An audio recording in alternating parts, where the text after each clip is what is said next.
I would not be where I am if it were not for you. You know, a seventh grader is not going to voluntarily come in and say, I think I'll connect myself to that book. He can't do that unless you say, here, try this. Here's another one. Here, try this one. Here's 3 of them. Here's one about a dog that lives. Here's one about a dog that dies. Take your pick. So it's you who connects young people to books. And for that, I thank you, because I could not do anything, no matter what I write, unless you read it and you say, this is something that you need for your life. So give yourself a round of applause.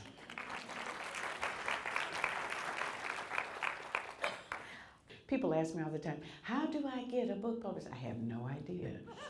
You know, and every author that you talk to will give you a different answer. There is no right answer about how to get a book published.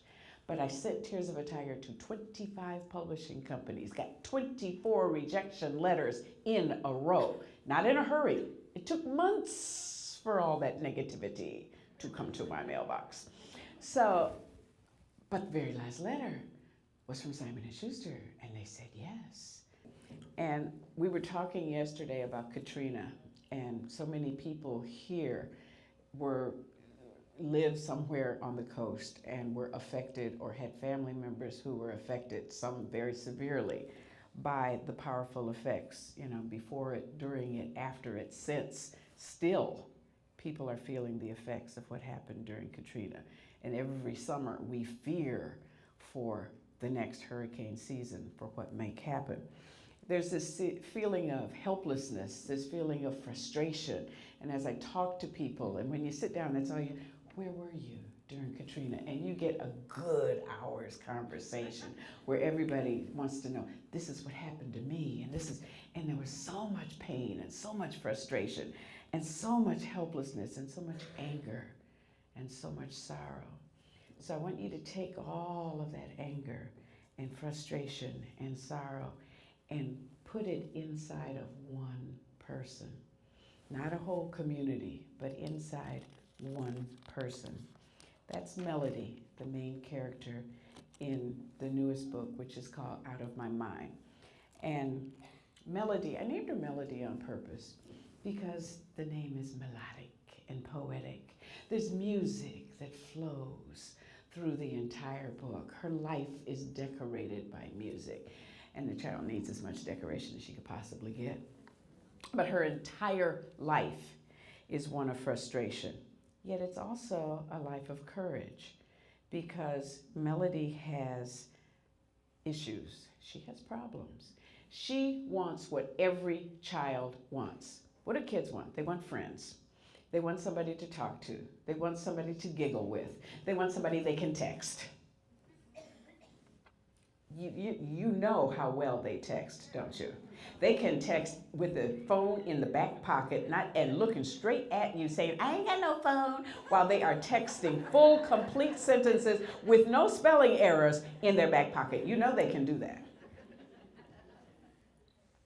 That's what they want to do. They want someone to share their life with. They want someone to understand them. What if all of that was denied? What if all you wanted to do was talk? Think about the power of words in our lives. All of us who deal with words on a daily basis, books and words and knowledge and reading and language, this is what we do. We kind of exult in the power of words. We sit and we listen to people like Richard Peck. I love his voice and the way that he uses words. That is magic to us. What if that was denied to you? We are the communicators. We are the sharers of words and knowledge. Melody is thirsty for words. I'm going to read chapter 1, which talks about the power of words and the power of language in our life.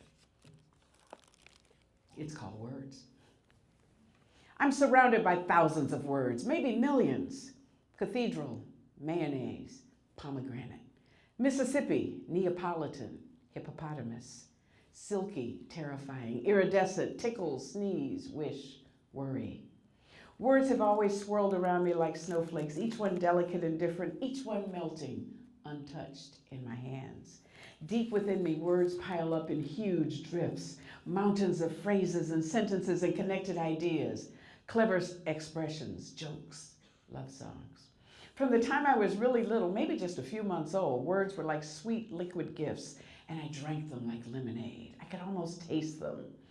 Every word my parents spoke to me or about me, I absorbed and kept and remembered, all of them.